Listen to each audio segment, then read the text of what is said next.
I was totally prepared to go on like my little tangent about what was going on with the bots, and this actually popped up. I don't usually have like the developer messages when I load into stream. Usually I read them and then I'll go live.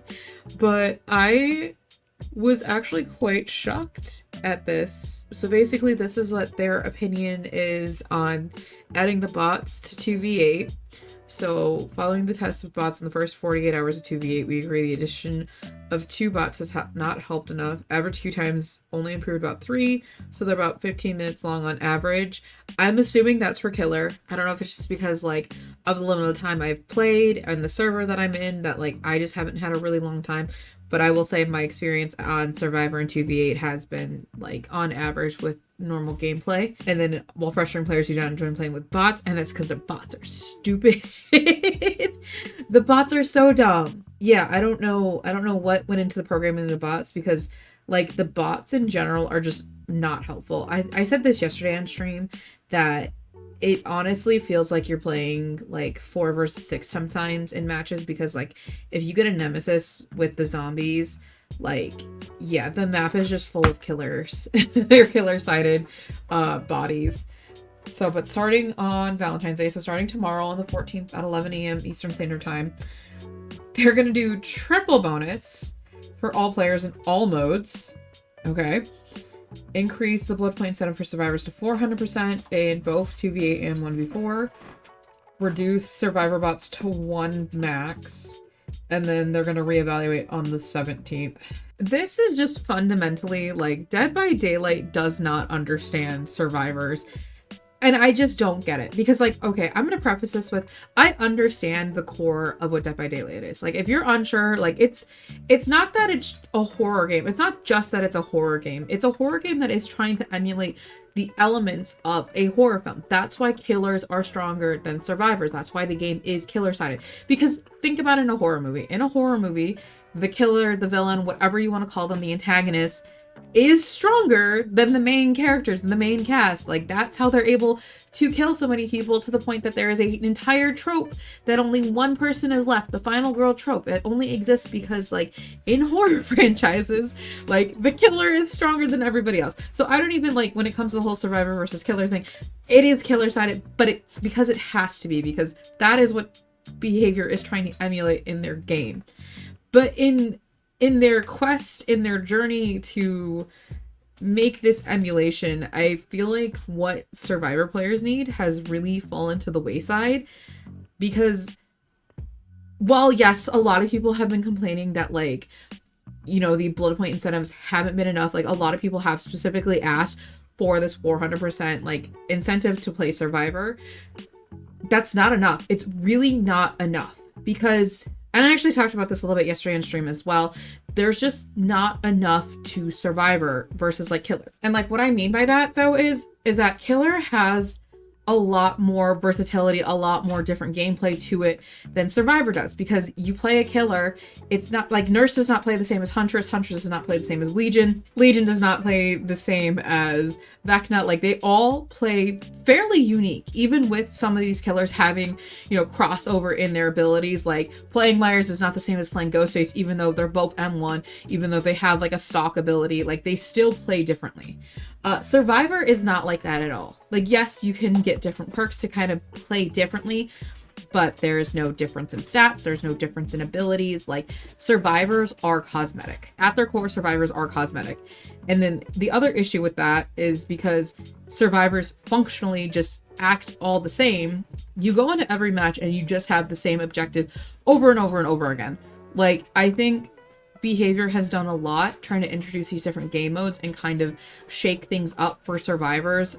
I think that's been a good step, but I don't necessarily know if that's enough. We need like a dramatically different game mode to make Survivor more enticing, because let's be real, like, yeah, having to worry about 2 killers does make things interesting. Having to worry about 2 killers does make the game feel slightly different. But it's really not all that different for Survivor. Even when you take away perks and you have classes, functionally you're still playing the same. Like, you're still working on gens, you're still trying to open gates, you're still trying to loot. At the base, it is exactly the same as 1v4. And I just don't think blood points are enough. Honestly, if you get past 500 hours in this game, like, blood points don't really mean anything. Like, yeah, I still cash in my blood points, and yeah, I still play this because, like, I want the blood point incentive. But, like, realistically, what is it getting me? I get a little badge that says I prestige 100 a character. I get, you know, like, I get bragging rights that don't mean anything in the real world. And I think that's, like, one thing that's really problematic with behavior right now is that they just don't know how to incentivize their players. Because one thing I've complained about this, I've seen other people complain about this, is that behavior is so stingy with their shards.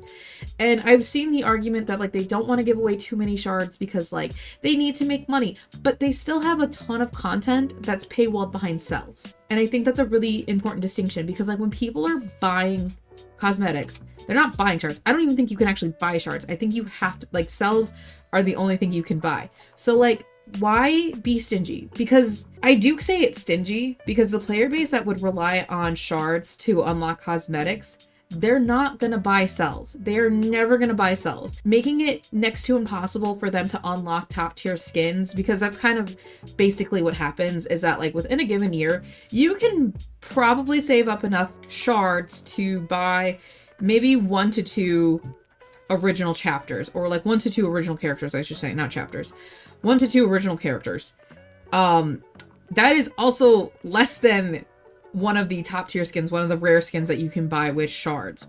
So that player who's saving all of their shards, they're never gonna buy that skin.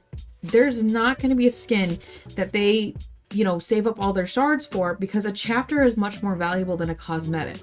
And it's even, like, worse when we're talking about people who play killer, because killer mains don't get to see their skins while they're playing. Like, it's for survivors to see, it's for other people to see, it's not for them to see and for them to enjoy because of the POV on it, because we are a first person POV in this game. So I really think behavior has to, like, shift their mindset on shards. I don't think they can keep, like, being stingy with shards like they have been.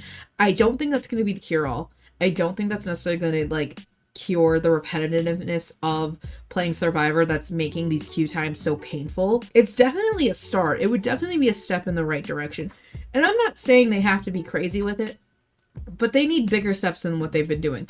Like, this month, I believe, when they shared what the login rewards were for the month, it was like 20 shards for the entire month. And realistically, like, if you don't happen to log in the 24-hour period that the shards are available, you're getting less than 20 shards. So, like, and I think one of the days is like a Tuesday. Like, I don't even think it's like a Friday, Saturday, or Sunday. I think one of them might be a Friday, but, like, one of the days is, like, in the middle of the week. So, like, you're not even giving them out when most people are likely to be playing a game. I don't know. It doesn't feel like behavior appreciates their player base like they should.